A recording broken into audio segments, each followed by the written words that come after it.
Hello! You're watching NNN, or New Nintendo News. This is a gaming show where we keep you up to date with the latest Nintendo related gaming news. And sometimes we also cover PlayStation 5 and Xbox Series X.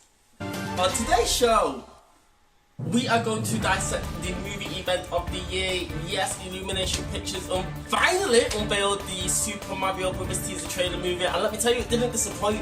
It did not disappoint. Also, EA have just dropped a brand new trailer for their new Need of Speed game, and it's had a radical anime makeover, and I'm not gonna lie, it looks pretty good.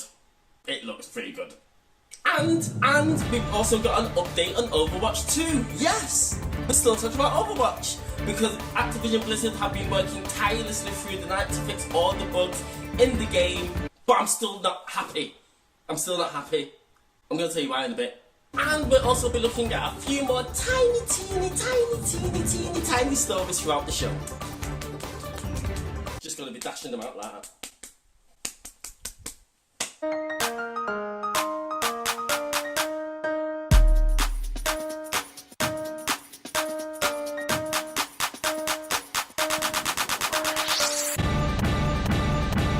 Wait, before the show starts, if you do like this video, make sure to give me a like, and if you really like the video, subscribe. Yeah, just subscribe, it really helps the channel out. Back with the news, guys.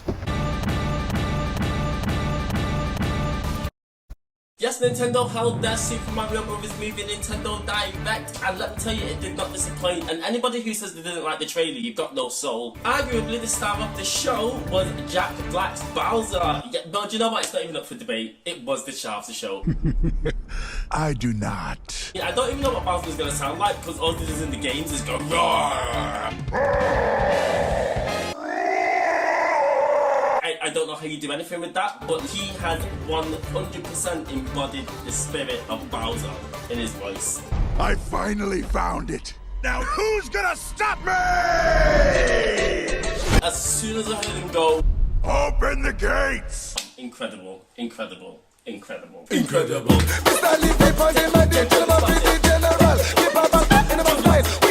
Anyway, Jack Black's done voiceover work before for animated movies like Kung Fu Panda. Stairs.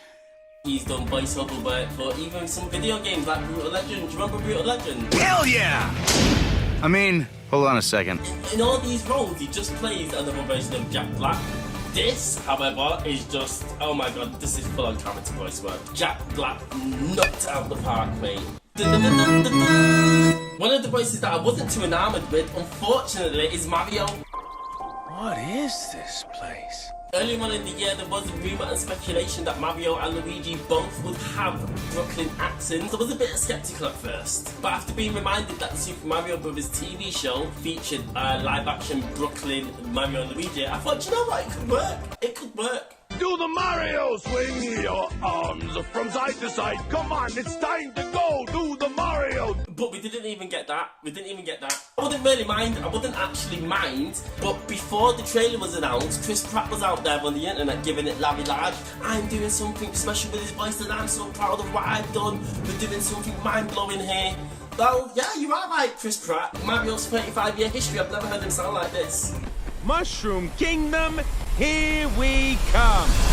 Is this what you've been working on, Chris Pratt? Is this what you've been working on in the booth? I'm not happy, though. Well, I'm not happy, it's just very underwhelming. Here we come! And to be honest, some of the dubs sound better than Chris Pratt's work. Have you heard the French version? Royaume Champignon, nous voilà! I wish Mario sounded like that. Get back in the booth, Chris Pratt. Really and truly, Charles Martinet should have been doing the voice of Mario. For me to go, it's a me, Mario, woohoo, or here we go, you're number one, yippee! To do that and to see people's face smile, it's so easy for me, and it's fun for me, and it can never get old because I will love doing this until I'm 147. But I suppose when you've got our all-star studded cast, Charlie Day, Chris Pratt, Anya Taylor-Joy, Keegan-Michael Key, when you've got all these big stars and putting Charles Martinet in the middle of it isn't as it's not as sexy. And moving on to the next character in the story, Toad. Come on, Mario! No, I love Toad's voice. Who doesn't love hitting Toad with a red shell in Mario Kart and hear him go, "Wah!"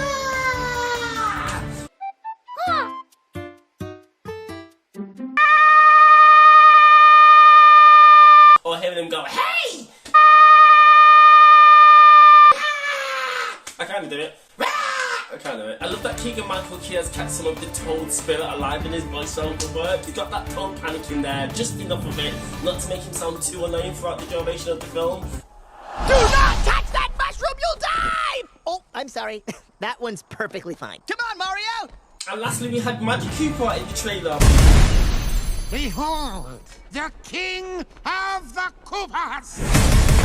I like what I heard. I like what I heard. I like what everybody's doing with the voiceover work apart from Chris Pratt. I'm 1,000,000% sure that Charlie Day is going to eat this movie up. Nom nom nom nom nom nom. Charlie Day as Luigi is genius. I'm excited to hear what it's going to bring to the table because it's going to be perfect. Mario! How fantastic was it? Oh my days! It was great. It was clearly a homage to Luigi's Horror Roots and Luigi's Mansion. It just gave me Luigi's Mansion vibes, and I freaking loved it. I loved it. I loved it. I also really love the fact that DreamWorks are really digging into the Mario universe and unearthing characters and using them as they see fit.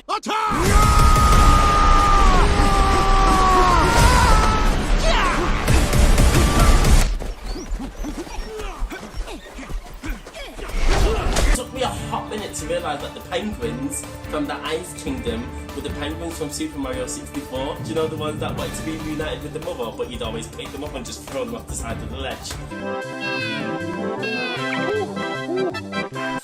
Yeah, they're bringing them back.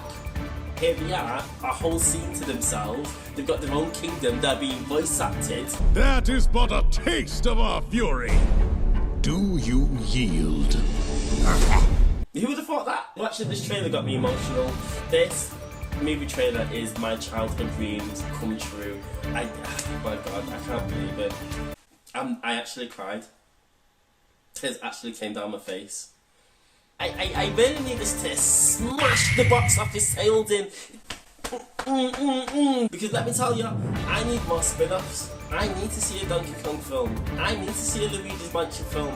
Once you've done that, let's move on to Zelda. Once we've got the audience's goodwill, let's move on to Star Fox. Let's do a Metroid movie. Let it all culminate with a Super Smash Bros. Style shared movie universe. Imagine. Oh my days. The hype surrounding this film is ridiculously high. It's got a lot riding on it, and it looks like it's going to deliver. I'm not going to lie. It's going to deliver.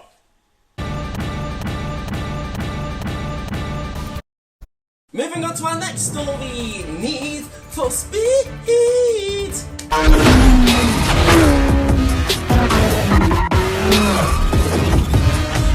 Yes, EA have dropped the latest trailer for their new Need for Speed game, and although it has had a radical change, it looks pretty sick, mate. It looks cool. I want it. It looks cool as hell. Yes, Need for Speed will be launching on December the 2nd on current gen platforms only. It's left last gen in the dust, especially Nintendo Switch. I really hate EA. Why can you not just give us some good games? Get this on Nintendo Switch, please. Reading an article on IGN, it says Need for Speed Unbound, Criterion's long-awaited return to the racing scene, will utilise new-gen consoles and the Frostbite engine to deliver 4K 60 frames per second visuals in a free-roaming open world called Lakeshore. The physics will run at a high frame rate as well as offering more control and nuance to the physical movement of the cars. The game's adopted the anime cel-shaded style and I absolutely love it. I'm loving it. Do you really like it? Is it wicked? It actually reminded me of that old Capcom game that released on the PlayStation 2 and the GameCube, and I think the Xbox called Auto Modelista. That was a racing simulation game kind of in the same vein as Gran Turismo, where you could customise your cars. It was cel-shaded, and to be honest, I hate racing sims, but if you make it look like a cartoon, I play it. It's kind of giving me Auto Modelista vibes, and I'm here for it. I like the look of it. I mean, to be honest, what I really want is Burnout, but EA have kept Criterion Studios in the little back cupboard working on Battlefield and Star Wars and any other game that isn't Burnout. So if you're not getting Burnout, I'm glad that this is being made, because like I say, it looks very interesting. I'm very intrigued. It's a good substitute. I mean, I used to love the original Need for Speed games. Well, the Need for Speed on the PlayStation 2, the one with 369. Get low. To the window! That one, I used to love Need for Speed, but then I fell out of love with the series. It did pique my interest again when Need for Speed Shift came out, because they came up with that amazing looking cockpit view.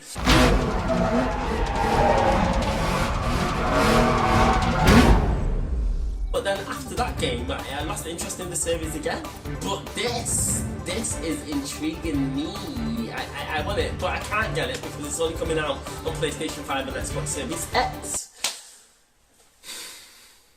I am liking though the way that all these games are embracing black culture, whether it's with the graffiti, the music style, the art style, the sound, like it's good, it's good. Street Fighter 6 looks absolutely amazing, and it's all the better for it with its graphical style and its music that it's using. Raised by the savages, no you couldn't handle this. Everyone who battled me, they falling like an avalanche. And now Need for Speed getting involved with the black culture. Oh yeah, I'm going in, I'm going in. Moving on to our next story. Speaking of Street Fighter 6, the closed beta has started, and I'm not gonna lie, I want to be playing this game. But it's not coming out on Switch. I'm jealous. Street Fighter 6 looks absolutely amazing, and I'm dying to get my hands on the single player campaign mode. Like, it's been too long, Capcom. Street Fighter was the pinnacle of the fighting game genre up until NetherRealm and Mortal Kombat started to try and take the crown. Because let me tell you, those last three Mortal Kombat games have been absolutely fantastic when it comes to single player campaigns and single player content. Those story modes are an absolute blast to play, and it just extends the gameplay and the lifespan of the game. Well, not tenfold, but it just gives you something else to do apart from just play matches online. I will destroy our enemies before they destroy us, starting with you. But now Street Fighter's coming back to reclaim its crown. Shoryuken! No, that's not Hadouken. Hadouken! Shoryuken! Yeah, anyway. It looks like the closed beta launched this week and people are getting to grips with the character creation modes for the single player mode. And let me tell you, they are making some monstrosities, mate. Some of these characters look absolutely hideous, but it just goes to show how in-depth the character creation tools are. All right, let's see. Oh. You're sorry. You're quite foolish. And I really can't wait to make my own little JonaFun character on a Street Fighter and go around busting up people's ass, you get me? But I won't be able to do that because it's not coming out on Nintendo Switch. Street Fighter 6 looks fantastic. I can't wait to play it at somebody else's house. Any of my friends who have got PS5, I'll be knocking on your door to come and play that. But yeah, Street Fighter 6 will be coming out sometime in December 2023. Ready, start.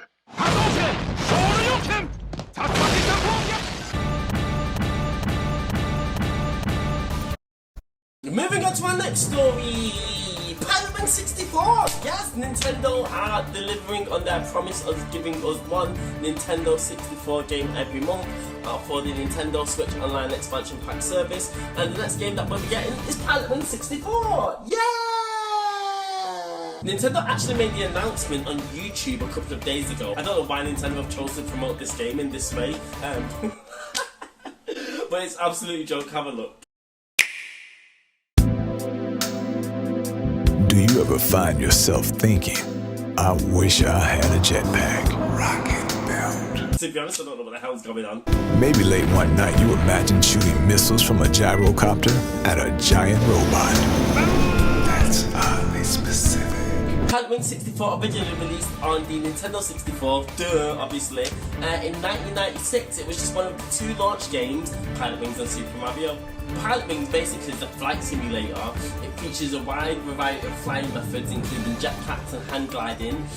You basically have to pick from one of 6 characters, and they all have like their own strengths and unique weaknesses. You basically just have to go out and get a pilot's license, flying through rings on a gyrocopter, or shooting yourself out of a cannonball and trying to hit a bullseye, or using a jetpack where you've got to like constantly monitor your fuel and stuff like that. It's a really good game. It's actually a really good game. And just while we're on the mention of stupid trailers, have you seen the Splatoon one?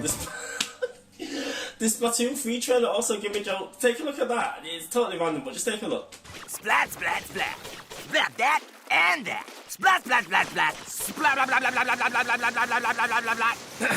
Splat the way you like. Anyway, back to Pilot Wings. Pilot Wings will be launching on the Nintendo Switch Online expansion pack on October the 13th. If you haven't played it ever, check it out. Check it out, it's decent. It's decent. And when it arrives, you will be able to do all that and more.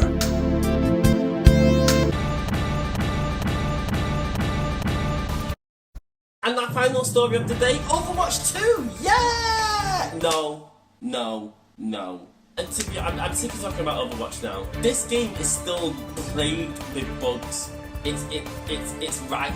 They're seeping out of the coding. And they're pretty serious, some of these bugs, you know. I swear down, Blizzard really do not want me to enjoy this game. Blizzard do not want me to enjoy this game. And so after days of queuing in a queue of 40,000, 50,000 people, I finally got into the game. I finally got to see the main menu, hear the Overwatch theme tune, actually log in and play. My heroes have gone.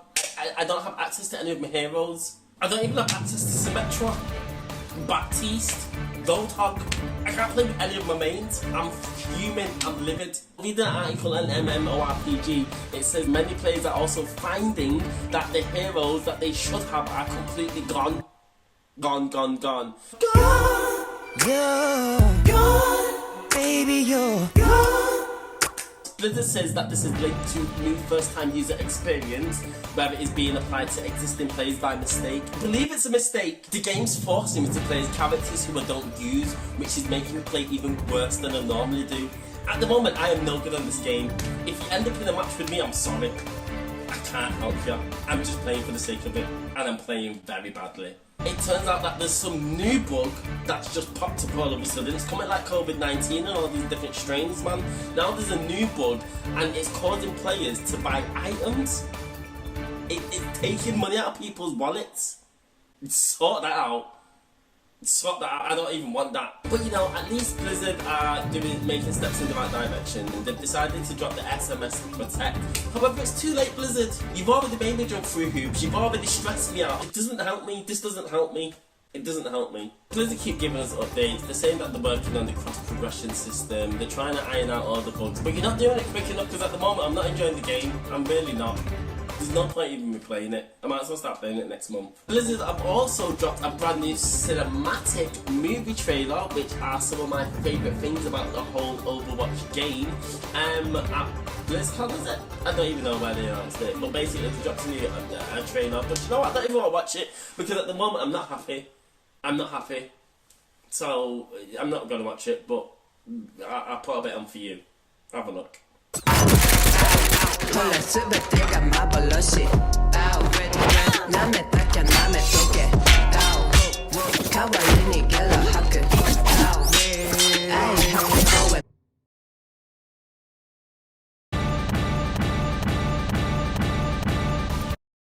Well, anyway, that's all we've got time for today. We will be back the next week with another episode of NNN. Thank you for tuning in, and bye!